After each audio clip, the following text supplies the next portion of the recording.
I don't fa la la for nobody, you lop-eared carrot crusher.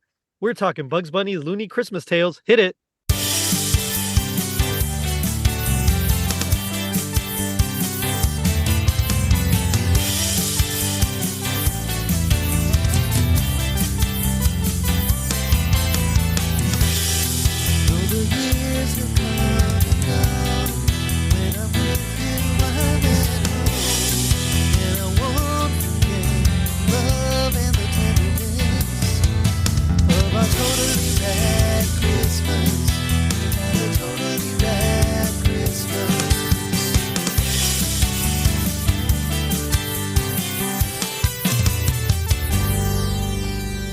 It was 1979. The Knack sang about My Sharona. The Muppet movie was released. The Pittsburgh Pirates won the World Series. And Bugs Bunny tried to wrangle his fellow Toon Squad in various Christmas stories. I'm your host, Jerry D, with another episode of Totally Rad Christmas, the podcast that talks all things Christmas from 77 to 93. Toys, movies, specials, music, and fads. If it was gnarly during Christmas, in 79 especially, we got it covered. Now, joining me is a Totally Rad Christmas All-Star and Ratty winner from the Behind the Bells podcast. It's Robert Nicholas. Robert, how's it going? Good. Merry Monday or whatever day this is. But how are you doing today? I dropped mine on Monday. So, yeah, it is. Nice. I'm great, man. It's been a nice day. I sold a lot of stuff at the store and felt better about myself. So that I can still do what my job. And so, yeah, I'm feeling good. What about you? Well, it was kind of a long day at the office for me. A lot of video editing and a lot of other website work to do. So I'm already feeling a little loony as is. So I guess you could say I'm totally prepared for today. Yeah. This is a great one. It's not great by any means, but it's great. You know what I mean? Like it's not good, but it's great. Have a Merry Melodies Christmas on Bugs Bunny's Looney Christmas Tales. Then it's an all-new holiday special, Santa Bear's High-Flying Adventure, 2 Christmas treats Thursday. I really enjoyed this special. We'll get into it, but before we get into it, I want to do my brand new segment this season called Hit Me with the Toaster. So I'm going to ask you some questions, and I want you to hit me with the first answer you can think of, okay? All right. Here we go. If you had to replace a character from A Christmas Story with a Looney Tunes character, who would you pick? Oof. I think in that one, I kind of really just want to replace the old man with Daffy Duck. That's a good one. Yeah, just to hear what he'd say when going after the furnace or getting the leg lamp, or just his response to the Bumpus hounds. I feel like the obvious answer would be Yosemite Sam for the old man. So I like yours better because it's almost the same, but like a step above. I like that. And even I could see Yosemite Sam being a good answer. I think when the world is just mean to Daffy, it's a lot funnier. I agree. I agree. And Daffy Duck, a lot of people like Daffy Duck, and I'm one of them. I really do. We'll talk about my history with Looney Tunes and all that in a little bit, but I really do like Daffy Duck, so that's a good choice. All right. Okay, so let's say you're being attacked by gremlins and critters. Which video game character would you want to defend you? Okay, well, even though I'm definitely jumping ahead around the 90s, 2000s era, well, because I was one of those kids that watched Pokemon, I got to go with Pikachu. Nice. Because on the one hand, he has electric power, but then he's also got the cute factor that Gizmo has, too. That's right. I like that. I feel like if it were me, I'd pick probably Mega Man just because I like Mega Man. But I think you'd be safe with like Metro, Samus or Link as well. But Pikachu, that's a good one. I like that too. You're getting throwing some great answers out there. All right. So here we go. Would you rather spend Christmas with Clark Griswold or a newly reformed Frank Cross? Honestly, I would pick Clark Griswold any day over reformed Frank Cross. As much as funny as Bill Murray is as Frank Cross, even when he does reform, the way he reforms, it's almost kind of scary, and you're just not sure if he would channel it the right way, or if he would be that like over clingy friend that would just keep showering you with praise and would not let you go home for the holiday season. Just the kind that would say, "Hey, it's only 3:30 in the morning. What do you say we have ourselves a little Christmas Carol marathon?" Well, and like he does have an edge when he's Frank Cross, that a lot of people don't have when their Scrooge transforms. They're usually just a lot softer. And there's something about it's like he's right on that precipice of insanity, I think. And so, yeah, Yeah. I think Clark Griswold's the safer choice there for sure. Yeah. And not to mention, even though things are going to go wrong within the Griswold house, it at least still feels very warm, calm, and comforting in that house. The kind of Christmas you'd really want to surround yourself. That's true. That is very true. Although Frank Cross is pretty rich. So I don't know. We'll see.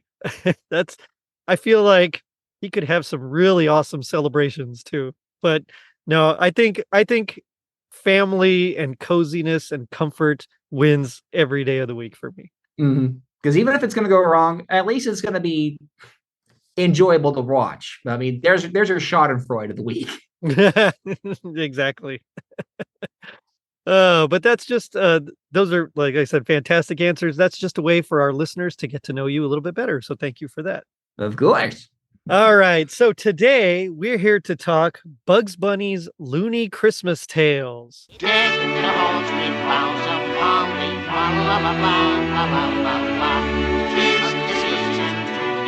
What do you remember about Looney Tunes in general and this special in particular? Like, what's your history with them or your experience? Okay, well, personally, I think behind Mickey Mouse, the Looney Tunes maybe just like the one set of characters that almost all children of any generation have grown up with, at least as far back as the Looney Tunes have started. And in my case, yeah, I definitely grew up watching a lot of the Looney Tunes shorts that were rerun on TV.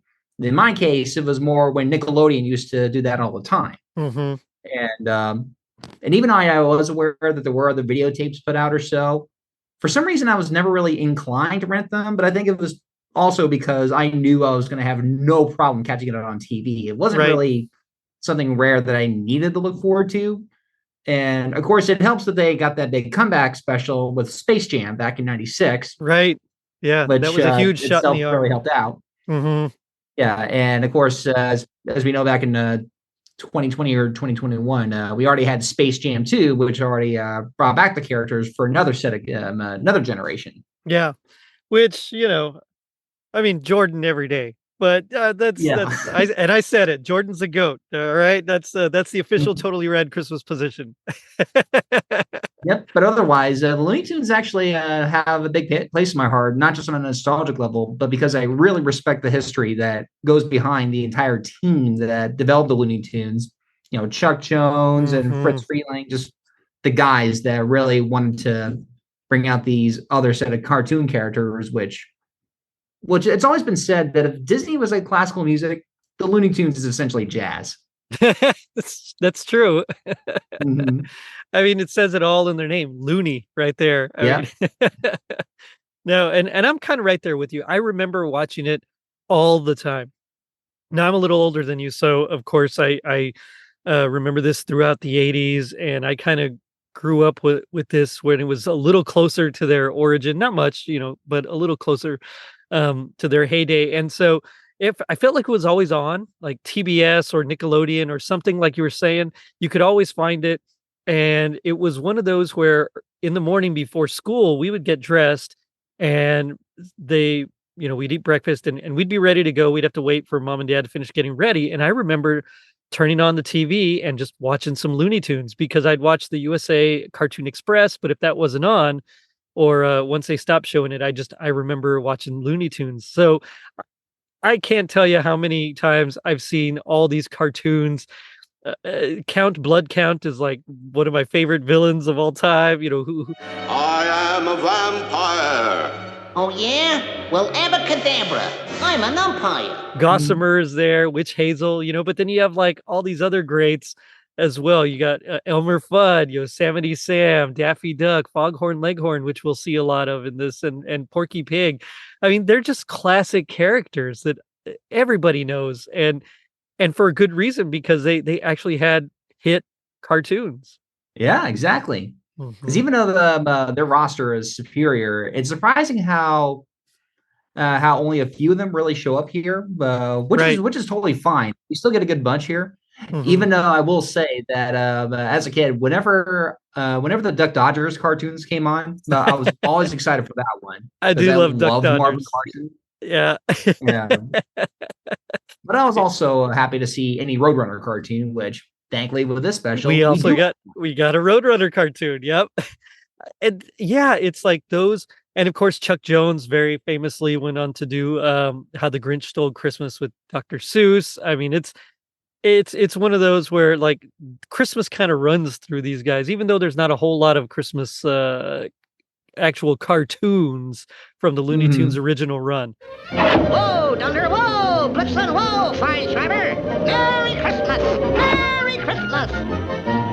Jingle bells, jingle all the way. Oh, what fun it is to ride on a horse and be a sleigh. Jingle bells, jingle all the way. Oh, what fun it is to ride in a one-horse open But just sleigh. they've kind of permeated the whole Christmas ethos. I think they're just in the Christmas because of the Grinch, and now because of this special that, and later on, like you were mentioning, Bah Humduck.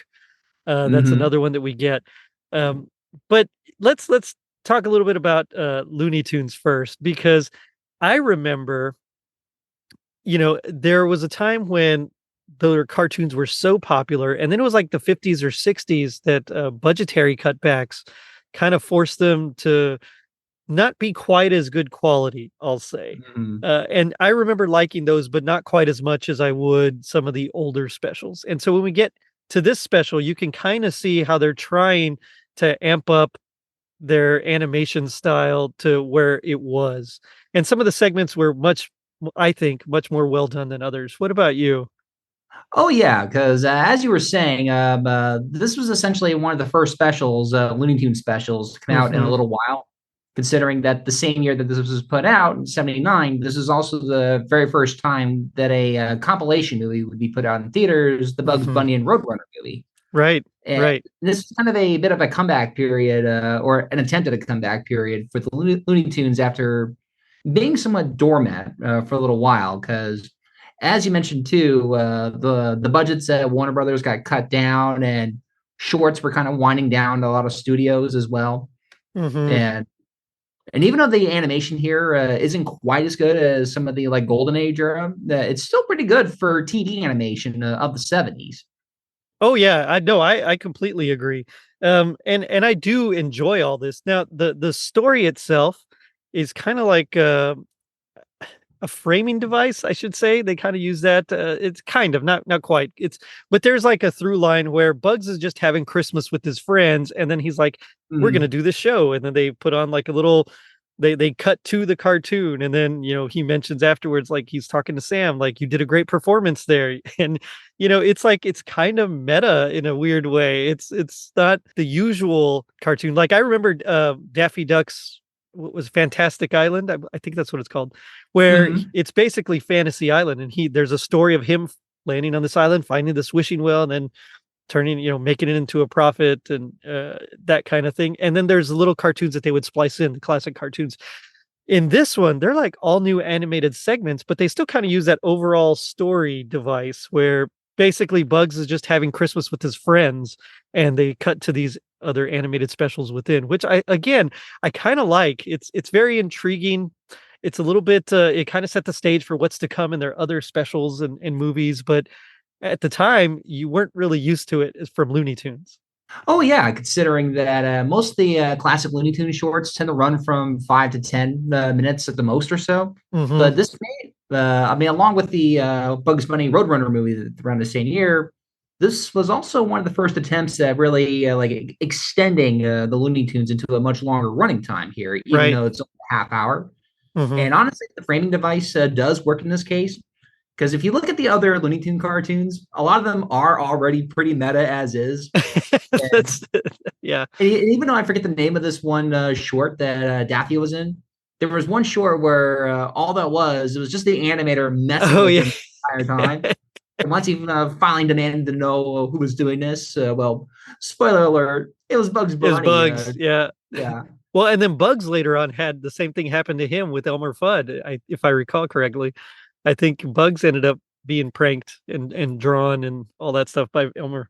Yeah, there's even a sequel to the that Daffy Duck story within the Super Nintendo game, Bugs Bunny Bust Loose, or no, it Oh was a Bugs yeah, Bunny, I remember that. where at the end of the game, when we find out that Bugs has been taken to other levels, then we find out that the final boss was Daffy because he was getting revenge on him the entire time for that whole incident, which just feels so in spirit to the Looney Tunes. That's classic. Yeah.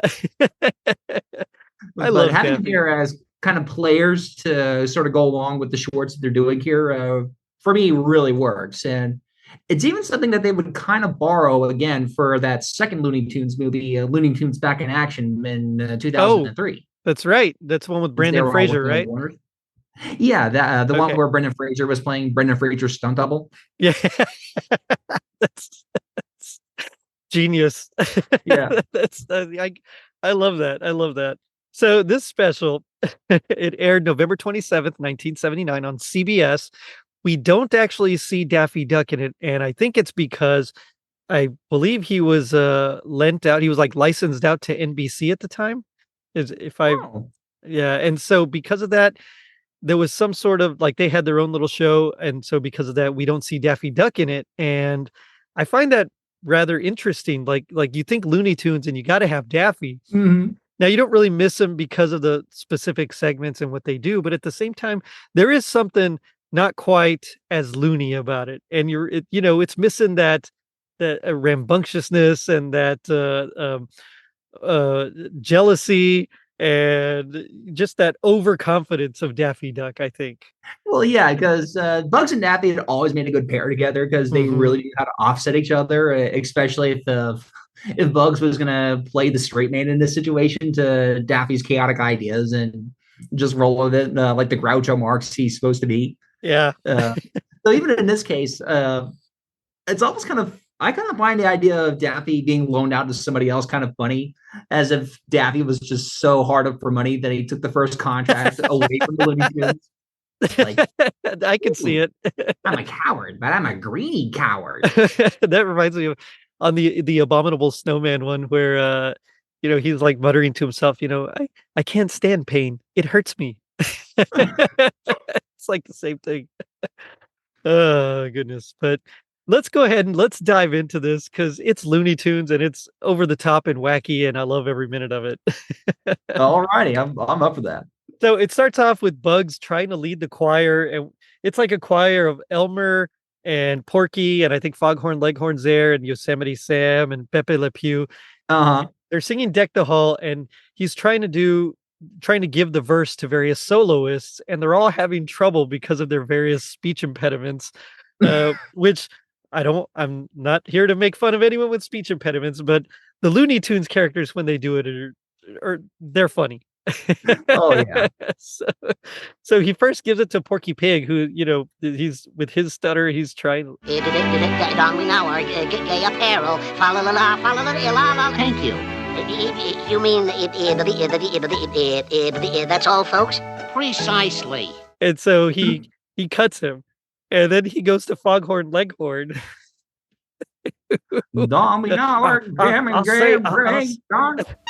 I say Don, we now agree. I agree. I mean, he can't he can't get through it either. So then he asks Yosemite Sam, who was like, no, I don't follow law for anybody here. He's like the tough guy. And then finally he cuts to Pepe Le Pew, who just starts singing Alouette. It's okay, why not? Yeah. It's so funny. And so then he ends up having to just, of course, just sing the verses himself. Mm-hmm. From here, it segs into the very first segment, which is a variation on A Christmas Carol. Mm-hmm. Bugs Bunny's Christmas Carol. Exactly. And this one was interesting because it's not supernatural at all. Mm-hmm. There's like no ghosts. It's Bugs dressed up as a ghost. I found that fascinating. Yeah, because I think in a way this actually works with the framing device, as in these are just all segments that they're performing for each other, and here they're just working with what they have. And in this case, so once they knew that Yosemite Sam was going to be our Ebenezer Scrooge in this case, they already knew that it wouldn't take a ton to really go after him or so. And I mean, Bugs Bunny is enough of a creative character that he really doesn't need anything supernatural to get to him. That's true. But it also, this whole segment reminded me of the one Looney Tunes cartoon where Yosemite Sam, someone dies and he's gonna inherit a bunch of money, and Bugs Bunny's there to like moderate. And every time Yosemite has some sort of outburst or is mean or nasty, then he deducts some of the money from his inheritance. And he's just over the top each time. And Yosemite Sam just gets really, really loud, and he'll go into a closet to kind of, quote unquote, curse.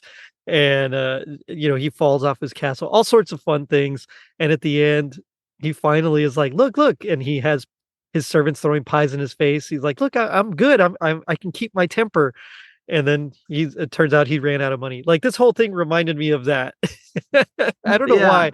It's just Yosemite Sam as like this Scroogey, Grinchy kind of guy. It's the perfect fit. Our story begins one cold, wintry day in the accounting office of Scrooge. 188.7. Oh, it is. And with Yosemite Sam, you're going to get a lot of just great random tidbits from him, with one of my favorites being in the moment where Bugs just randomly shows up to throw up Christmas decorations, hangs up some mistletoe, gives him a quick kiss to Yosemite, and says, Oh, I hate Christmas, and I hate mistletoe, and I hate kissing. Oh, I hate Christmas, I hate mistletoe, and I hate kissing, and I say bah humbug to the whole thing. Yeah, which, spoiler alert, we'll hear later on. He'll bring back the still hates kissing. But I love it because it's supposed to be Victorian England and all that, and he still has his Texan or Wild West accent. Mhm. It's perfect. It's so perfect. Oh, and I was even going to say, too, that along with Porky Pig as Bob Cratchitt, we also have Sylvester the Cat in there, who I think in this case just plays a cat. He does. Yeah, he's just Yosemite's cat. And it made me realize, like, if Scrooge had owned a pet, like, it would have humanized him more. Because you can actually see a little bit of empathy come from Sam, where later on, after Bugs has tricked him to be out in the cold, they both run inside, and Scrooge is getting in bed, and Sylvester wants to climb in bed with him, and he's like, all right, fine. Like, he actually does kind of have a little bit of a soft side. Which I would wonder if he got inspiration from that when it came to Chuck Jones's other cartoon, The Grinch, since since the Grinch himself has Max the dog as his companion, which is the one area that already slightly humanizes the Grinch. Right, exactly. It's something about owning a pet. You're kind of a little bit softer. And so I appreciated that at least we got to see that part. So it wasn't like a major turn, especially since there's no supernatural element. He's not like really scared stiff until later on. So I did appreciate that. But so, of course, Bugs comes in. He's trying to cheer him up. It's the typical Christmas Carol story for a while. But he realizes when Porky goes to ask Yosemite for some coal for the fire, and he's like get out, and close the door. You're letting all the cold air in. I mean, all sorts of things. He realizes that, okay, I got to do something to bring some Christmas cheer to this place. And so he actually takes a coal from the Scrooge's cat's fire and gives it to Porky Pig. Immediately, the cat like rats him out. It's like Sylvester just turns on Porky. It's funny. He's just like his master, I think. So Scrooge fires Porky because he thinks he's stealing coal. He kicks out Bugs. Bugs comes in with like carolers. I mean, he does everything he can to get Yosemite just in the mood. And when Porky's fired, he invites Bugs to go back. And this is where Bugs really starts to see how desperate and dire Porky's situation is. Yep, because that's when we see his family, including our Tiny Tim, in this case played by Tweety Bird. Tweety Bird, yeah.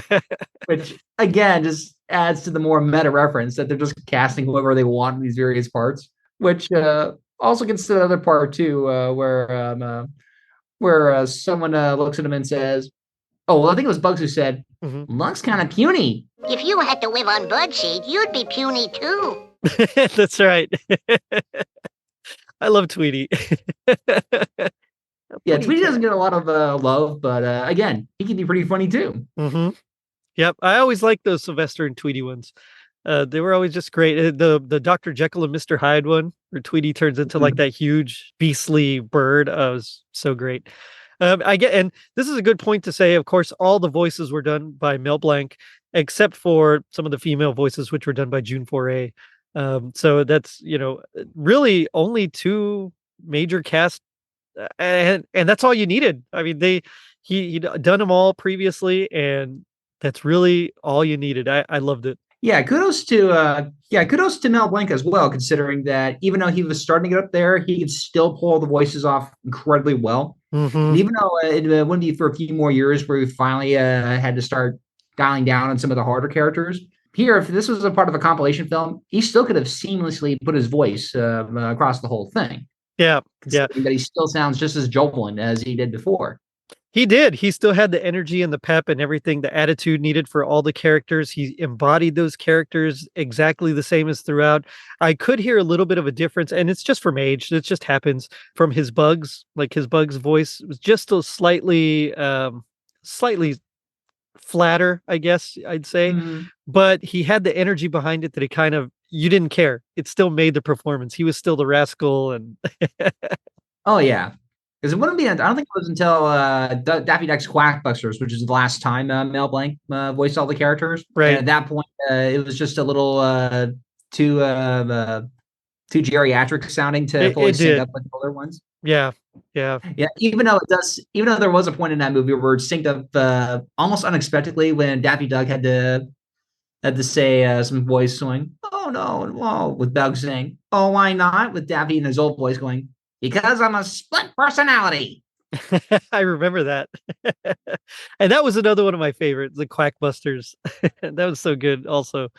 So Bugs is at Porky's house, and this is where we get, like, because Porky is behind on his light bill, someone comes in and takes the candle right off their table, and then there's another knock on the door, and it's Scrooge has foreclosed on them, and they're going to be thrown out. And so this is where Bugs basically, he's like, this means war from now on.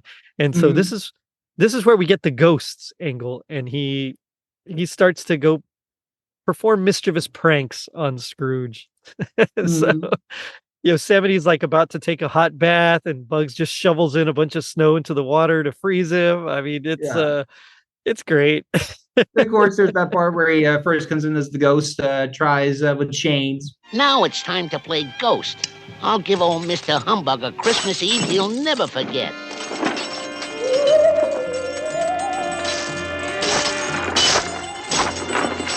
What the Sam Hills are going on? I know I heard something.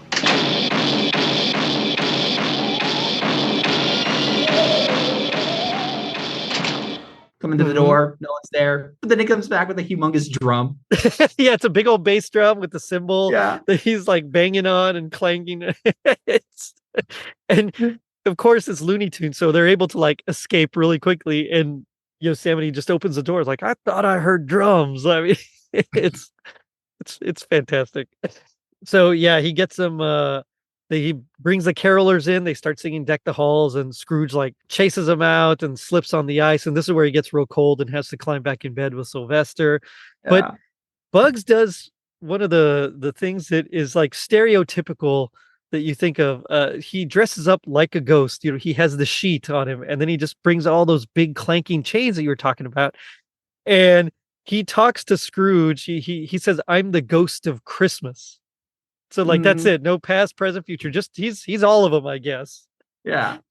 But he's dressed in like the sheet with the eyes cut out. Which actually does lead to one of my other favorite moments when Yosemite sees him and just says, "Great horny toads, a ghost." Great horny toads. So he scares Yosemite Sam. Basically, he's like, because you're so evil and awful, I'm gonna take you to see the man in the red suit. And so Yosemite thinks it's he's like, Santa? He's like, no, the other man in the red suit. And so of course he's meeting, the devil, and he gets really, really scared. And that's where Yosemite starts like, I'll turn from my evil ways. I'll stop sinning. I'll give away my wealth. And so he dresses up like Santa, which seeing Yosemite Sam in a Santa suit is it's just spectacular. Oh yeah, and that actually leads me to think too that I think by that point, even director Fritz Freeling had already knew that there were so many other adaptations of A Christmas Carol out there that he already knew he wasn't going to have time to do the entire premise, and because he thought, well, people probably know it, so he just essentially condensed it as little as he could into that one sequence where he just skips it all and just goes straight to the devil right there, and that's up enough. That's all you need. That's really the kicker, right? He is basically he scares Scrooge, Christmas future. So let's just cut to the chase and we'll get to it. It's a tight 8 to 9 minutes, and I think it works really well for its length and everything that it entails. Oh yeah, absolutely. Yeah, that's where we also get another like callback to Bugs Bunny, where even though Bugs is known for saying, "Ain't I a stinker?" Here he just goes, "Ain't I a little Dickens now?" A little Dickens. But he'll be here all week, folks. So of course Scrooge makes Porky his partner. He hires him back, and of course, and they have dinner, and Tweety raises a toast, and they all sing for "He's a Jolly Good Fellow." And then there's another kiss under the mistletoe, and this is where Yosemite still says, "I still hates kissing." Yeah, as if he's just going to go back to his old ways immediately. That's right. Or at least he's finally pro character and thought, "Oh, I'm done with this whole segment." Well, and basically that's what happens, because then it cuts to them actually all eating Christmas dinner, and Petunia Pig's still in her costume, and a lot of them are still dressed in their Christmas Carol segments, but they're like just eating dinner regularly, and Bugs compliments Yosemite on like his performance, and Yosemite's like, "Well, that was only play acting, Rabbit. I intends to get my money back right now. Line up, you varmints. Just drop my money in the hat, hammocks. Don't be shy." Right away, he's like, "Just put it in the hat, come on, what about you?" He's talking to Foghorn Leghorn, and but watching through the window is Wile E. Coyote and the Roadrunner, and this is our next seg. Wile E. Coyote gets inspiration from the roast turkey or roast goose that's on their table, and decides he wants roast Roadrunner. Which, first of all, seeing the Roadrunner and Coyote not in the desert at the beginning still feels incredibly weird. It was odd. Yeah, it really did. Which, as far as I'm concerned, given that, since they start off in the snow and they kind of end up back in the snow later on in the Roadrunner special, I think this may be one of the very, very rare moments where their whole chase does not happen completely condensed in the desert. In the desert, yeah, that could be. You're right. So the whole premise of this one is that, of course, we all know Wile E. Coyote wants to eat the Roadrunner. That's the whole thing, and it's just him trying to capture it. But this is all predicated on the fact that Roadrunners hate snow. So all of his devices, all of his plans, they all are geared towards trying to get the Roadrunner to go towards the snow, because it'll be easier for him to be captured. Which also may be one of the first times we've actually ever seen the Roadrunner with a weakness in this case. I mean, even though the birdseed is kind of a weakness already, he usually finishes it off fast enough to get away. But he can outsmart him, yeah. Yeah, but once we actually do get him to that colder environment, he actually does run just a tad slower in this case. Because Wile E. almost catches him a couple of times. Yeah, in fact, one second. In fact, one of the first things he ends up doing is simply buying a cloud seeding machine to just make snow. Yeah, I loved it. And of course, all that does is it just drops a big pile of snow right on him, Coyote, no matter where he tries to set it off. It's like 5 or 6 times.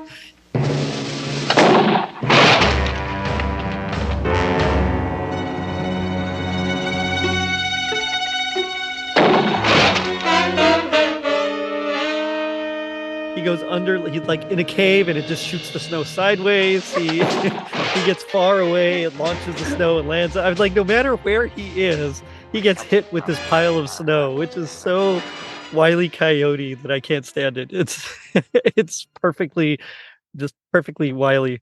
I did like their names though. So Wile E. Coyote was the Grotescus Appetitus, and the Roadrunner, because they always have the little quote unquote genus and species names. And so his was Semper Fidelis, which is a play, of course, on Semper Fidelis, Semper Yeah. Fi. Yeah. So yeah, I always liked those because they were always so different. I was kind of hoping they'd be a little more Christmassy, but I was fine with it. It didn't bother me Oh that yeah, much. and that's of course part of the debate whether adding snow to it would still make it somewhat Christmassy. Which I mean, because I live in Southern California where we Mhm. almost never see snow, that Same. itself already Mhm. kind of gives it kind of a Christmas vibe for me. Yeah. Yeah. So Yeah, I'm right there with you. Same thing. It's snow can really just change the whole atmosphere, and it kind of does here as well. yeah, and in fact, right after the cloud seeding failure, that's when we get that whole simple sign switch that leads them into the snow. Hmm. For once, that was actually a coyote trick that actually It worked. worked. Yeah, because he actually went towards the snow. And on top of that, that's when he ended up on ice, and the roadrunner immediately realized, oh no, I shouldn't have done that.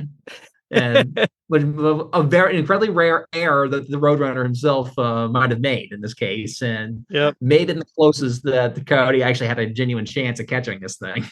He puts on skates and like starts to skate towards the roadrunner, and he skates in a circle around him. And in typical coyote fashion, all the rest of the ice falls into the water, and the roadrunner's perfect circle is still floating. And so, of course, he kind of runs and creates like a little bit like a motorboat or speedboat kind of vibe, and just heads out.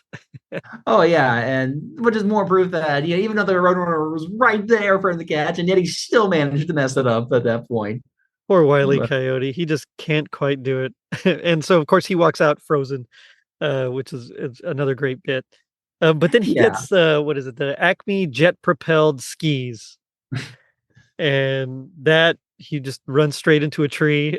Mhm. And then my favorite bit, I think, out of the whole segment here, was he buys the dog sled with a dozen dogs, and they're guaranteed to like catch roadrunners. Mhm. But he opens it up and somehow is inside the whole thing. He's like pulled inside the big old box, this long box that they're in, and you can hear dogs growling and barking, and the box is jumping up and down and moving. And of course, he escapes and immediately nails the box shut again, and reads the fine print in the directions that they love coyotes, especially for dinner. So he just Well, gives like I'd imagine those maniacal dogs laugh. got to be hungry, given how they just miraculously shipped all 12 into just one long box, and so of course they were going to be mad at whoever was going to open them up. Whoever, yeah, oh man, poor Coyote, he really got it. And of course, his fur, it's like dangling off of him and just starts sliding down. He picks it back up over his shoulder. It's Well, yeah, since the cartoon logic is that animal fur counts as clothes, it's clothes. Yeah. and of course one of the other things we get right after that is the rocking horse and lasso, Oh, that one I liked. I did like that. That was cool. which that one also got him a pretty cruel punishment with him trying to catch the coyote only for him to fall off, end up back in the desert, well, on train tracks, where even the horse on the rocking horse just says, I'm out of here. He just, And the poor coyote just ends up getting hit again. yeah, it's the funniest thing. The horse just takes off, and there he is stuck on the little gosh, rockers, I guess you'd call them, and Mhm. he has his lasso and gets hit by a train. Oh man, poor guy. He just can't catch a break. And then you have the obligatory giant snowball bit. You got to Yeah, have which it. oh yeah, which not only maybe even funnier considering that it's just the simplest of things that he did. It's not something from Acme. It's just a random snowball they just balled up, hoping that Hoping this it was would the work. thing. Yep. But even that doesn't work here, all because he gets caught in his own snowball and just ends up collapsing. Where once he's in the snow, we finally get like the more like obvious Christmas point where Right. as soon as the coyote comes out, he's got a beard of snow, Hmm. and he's just Santa Claus at that point.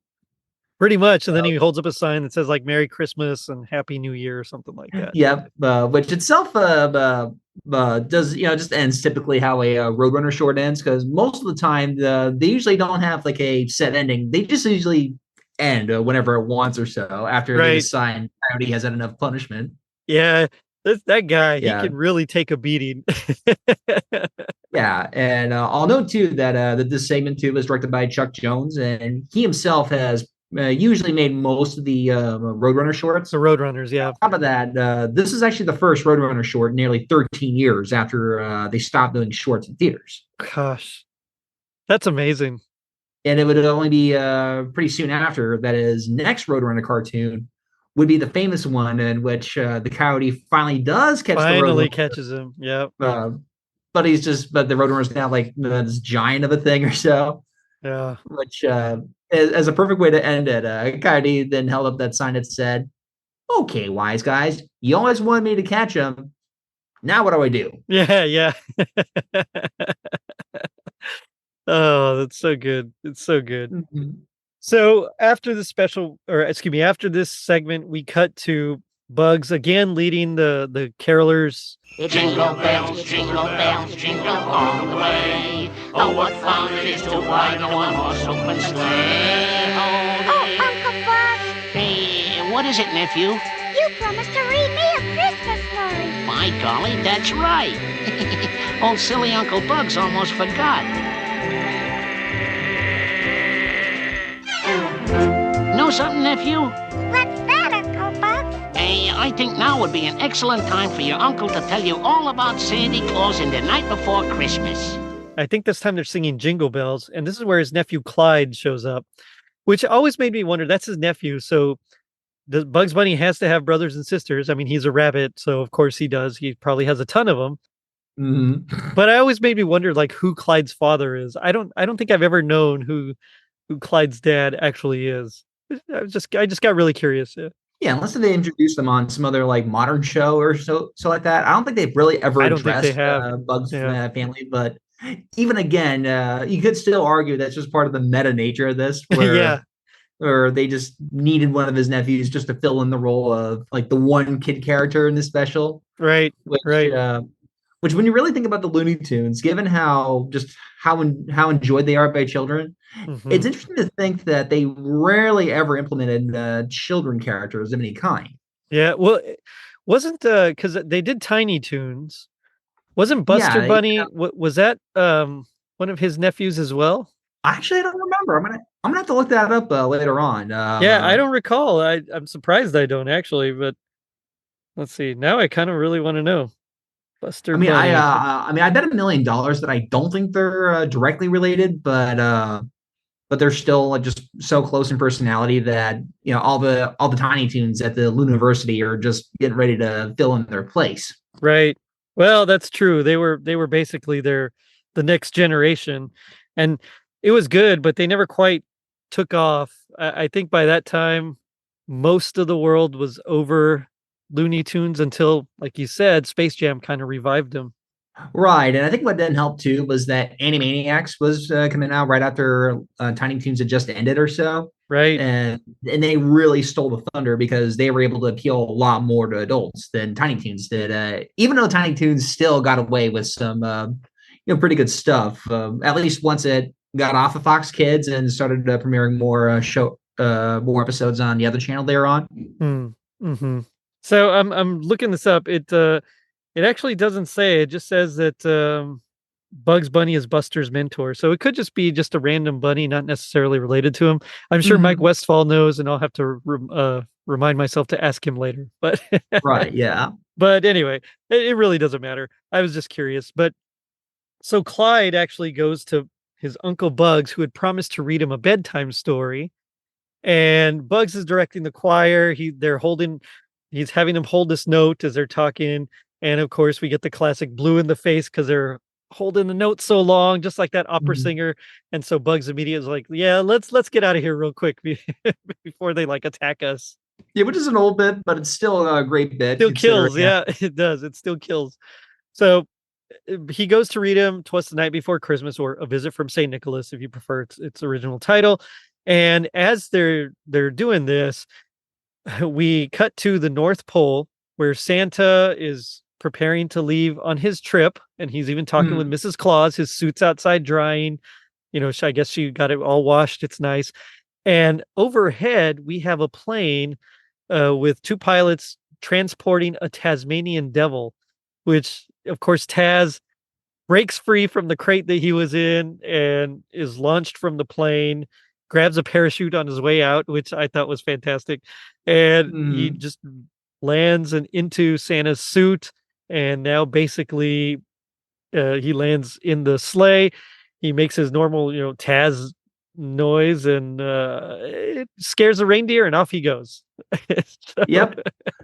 Because even though it's the most random set of events that puts him in a Santa suit and has him take off, again, in Looney Tunes fashion, why not? Yeah. And it kind of makes sense.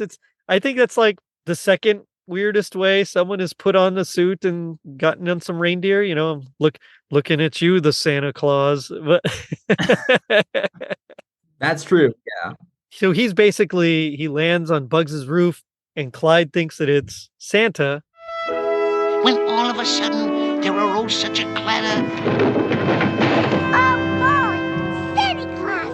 I rushed to the window to see what's the matter. Hurry, it's him! It's Santa Claus! In that case, you better get to bed. Santa has a thing about kids staying up late, so you don't want him to catch you awake. Now, who could that be on the roof? And so Would it be he sends him to bed Claus? because, of course, you have to be in bed for Santa to actually bring you your gifts. Mm-hmm. And so this whole time is Bugs reading Clyde's list to Santa, or quote unquote Santa, to Taz Santa. And his hungriness is just, he's doing all these things. Mm-hmm. Even though I actually had to watch that sequence a couple of times just to make sure I got everything on the list. And in fact, I even have the list right here. Apparently, what was asked for was a solid gold football, a trip to Venus, 10 tickets to the World Series, a World Championship quality hockey team, a carrot farm in the South Pacific, a stereo, a TV, controlling interest in IBM, a subscription to Comic Book of the Month Club, Frank Sinatra's old address book, twin Ferraris with custom grades, a Dr. and Jekyll Mr. Hyde chemistry set, jet roller skates, a secondhand diner, a laser show, a puppy, a kitten, a pony, a little brother, and a partridge in a pear tree. Controlling interest in IBM. I love that one. And they knew ahead of time. Yeah, exactly. And like Frank Sinatra's old address book. I mean, it's nowadays, my kids I watched this again with my kids just a little while ago. They didn't know like half of that stuff, but they still laughed just because it was funny.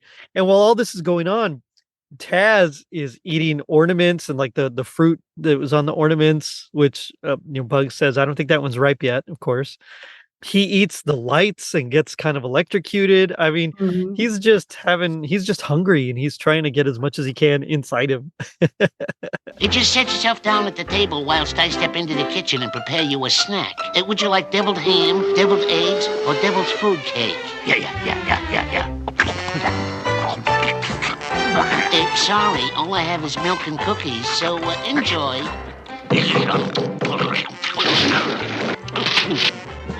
Well, considering that when you think about it, Taz is essentially he's obviously the monster of the group, and right?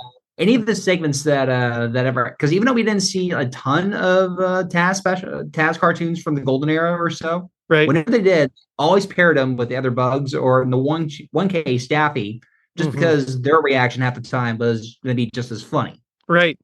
Yeah, and it works here again. It's like, why? If it ain't broke, don't fix it. Why mess with a successful formula? So Bugs, he realizes that Santa's hungry, or, Santa. And so he says, I'll make you some popcorn. So he hold this can of corn while I go get the popper. And Taz eats it immediately. But luckily, he's standing by the fire. And that's when his whole body starts going off almost like a machine gun as all the corn is popping on his inside. I think even Bugs even says, like, you just couldn't wait, could you? Yep. Now I want to see now a MythBusters episode to see if that can happen.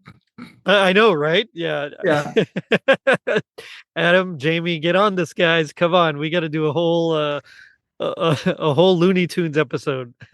Yeah, will popcorn pop in the inside of your stomach? You stand close enough. If you stand close to fire. Maybe a volcano. but I think other things would be popping as well. So Mhm.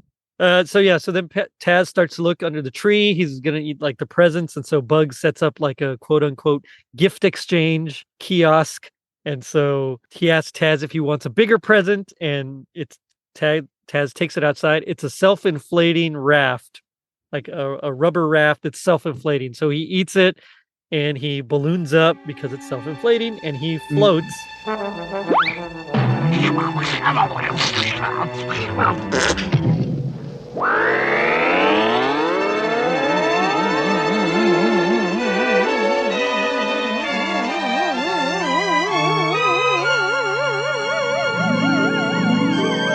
I'm glad he liked the self-inflating rubber life raft. And that's like the last we see of him for a bit. Yeah, he just floats away out of the special once they decided that that's just the one thing that'll get rid of him. Yeah, and it works. And then Clyde, of course, is distraught. Santa didn't leave me anything. And Bugs is like, Well, I wouldn't worry, Clyde, because I got a feeling when we return his sleigh to him so as he can deliver presents to other boys and girls all over the world, Sandy will be so happy he'll probably give you your choice of toys when we get there.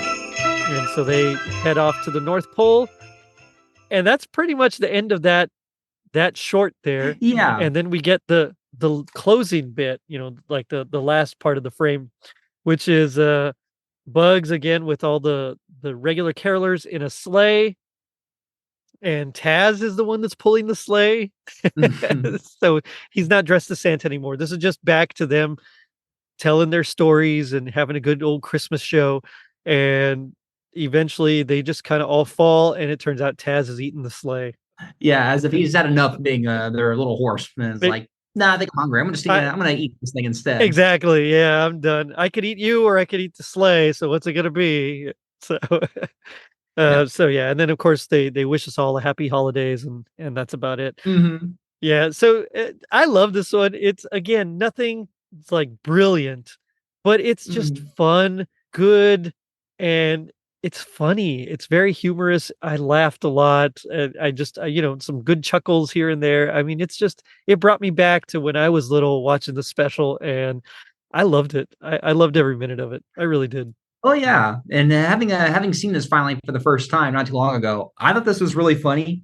And of course, I knew right away that there was no way that this was going to go for the traditional heartwarming Christmas special. Because No, that's it's not what people expect out of a Looney Tunes exactly. special. Yeah, exactly.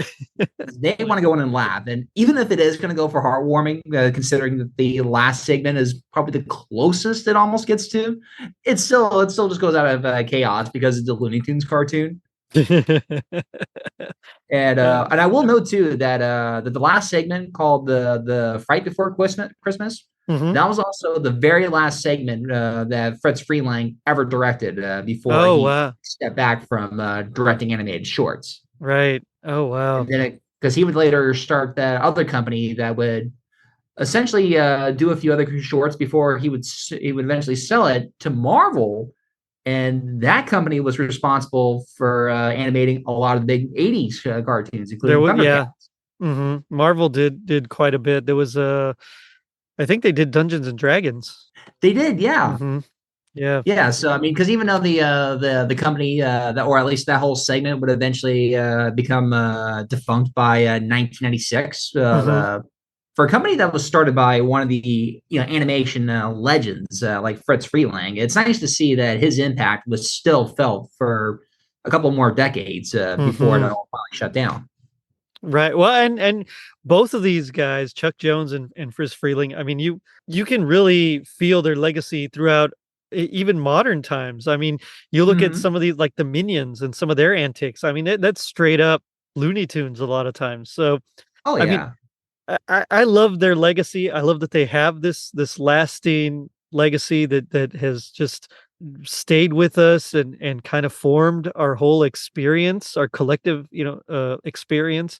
And I'm glad that Looney Tunes is kind of where it started because, the world is tough and we go to work and we have everything that we face, and it's good to just laugh and be silly sometimes. And so I love that. And I love that they can really capture that in all their animation. Oh yeah, considering that that given how Looney Tunes is obviously very different from Disney in this case, thankfully every animator that worked over Warner Brothers knew that and knew just to go all in and always strive for really good writing, especially with Bugs, or just with really good animation that really showed off just how fun and chaotic things can really be here. I agree. And and plus I'm also glad that that the Looney Tunes have been able to, even after all the original legends like Chuck Jones are gone, that they've been able to still maintain a lot of TV shows and such.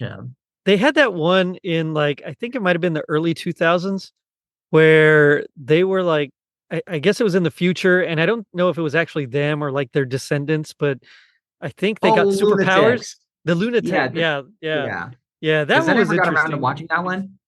I remember watching some of it and it was interesting, but at the same time, it didn't quite have it was more serious and right. And I kind of missed like Stupor Duck, like why not just make him Stupor Duck? It's it's so little. And even then, that's what you really would want to wonder though, if you really want your Looney Tunes to be a little more serious in this case. Yeah, exactly. I think it would have been just as fun if they had just embraced the looniness of it all. But that's when I usually tell people if they really want like a more modern Looney Tunes cartoon that definitely feels all the time, but still classic Looney Tunes. That's when I would recommend that they go watch the Looney Tunes show, which debuted sometime in the mid 2010s and such. I think so. Yeah, it was around there. Yeah.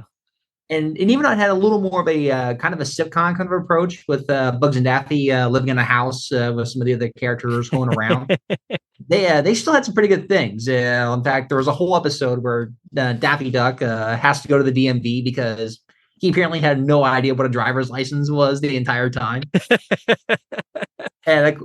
And of course, he walks into the DMV, and the first thing he does, he just walks up to the desk just to say, "Hi, I'm Daffy Duck. Give me a license."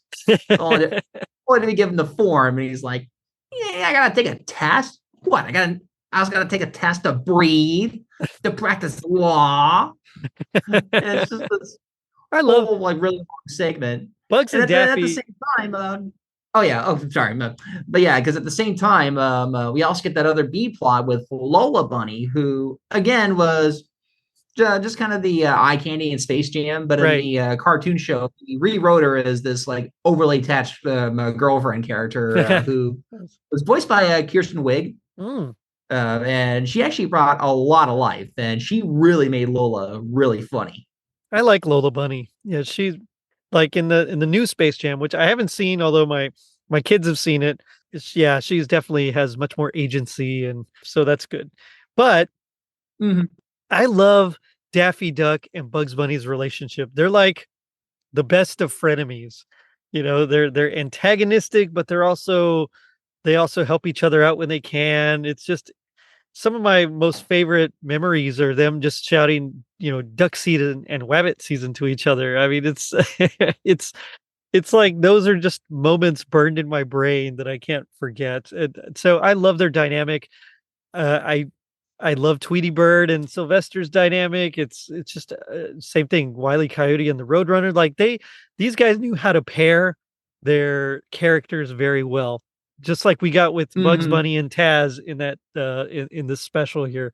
But I do have a question. If you could be in this special, as a Looney Tunes character, who would you be? I think honestly, in this case, I kind of want to be Bugs Bunny.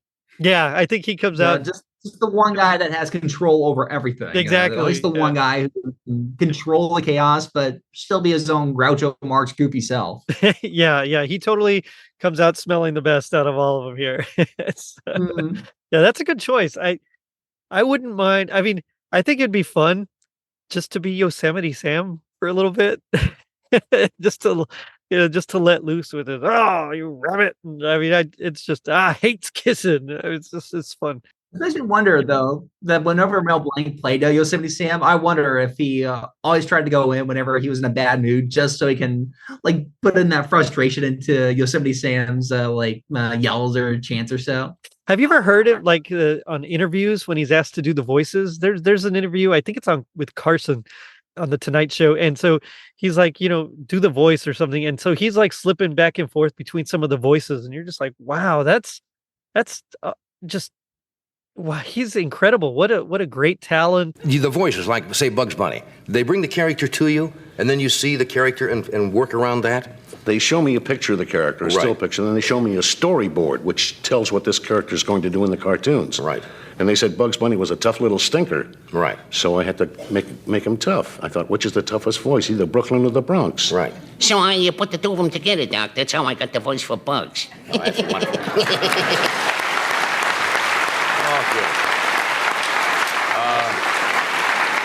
Daffy Duck. Well, Daffy is a sort of a little crazy little ducky. He always thinks he's better than Bugs, and he says, that bunny is despicable.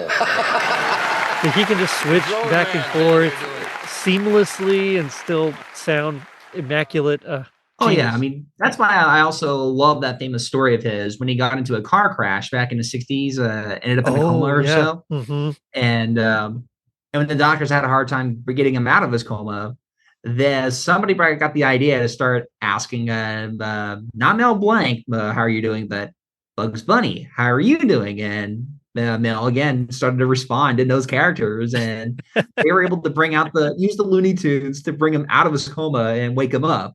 That's incredible. So yeah, the Looney Tunes save lives here. I'm telling you, they really do.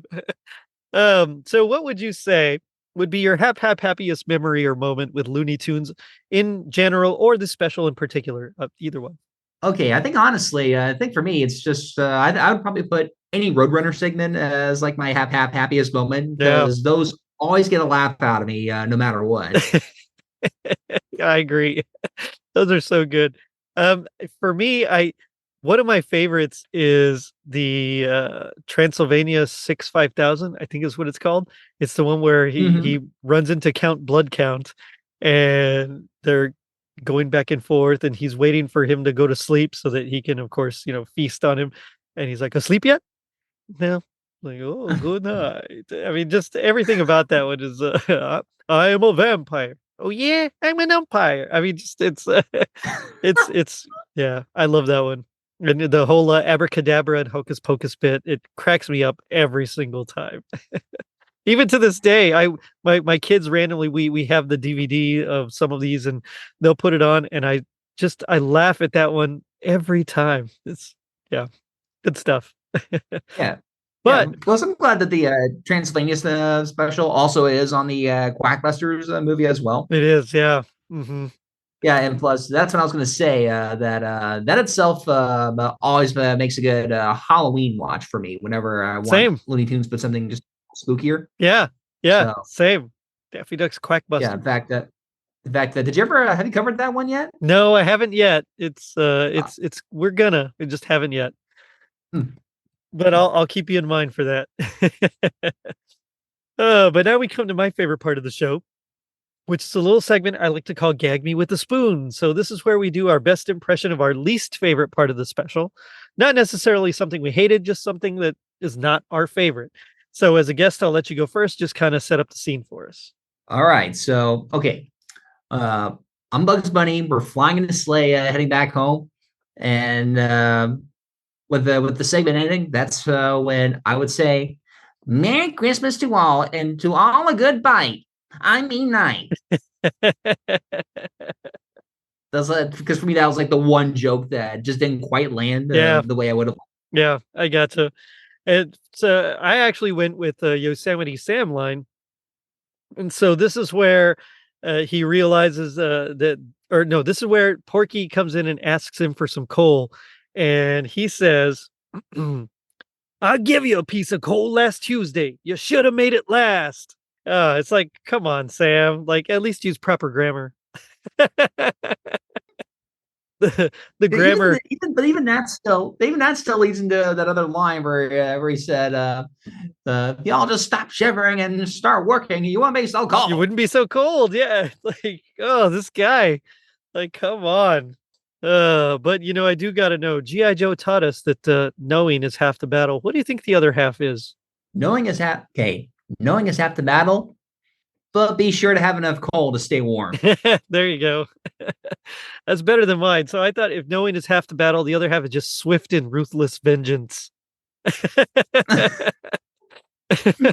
Bugs Bunny, just oh man, Robert, this has been a lot of fun talking about this, the Looney Tunes and this special in particular with you. But like, what do you want to plug? Tell me about your show or anything you got coming up.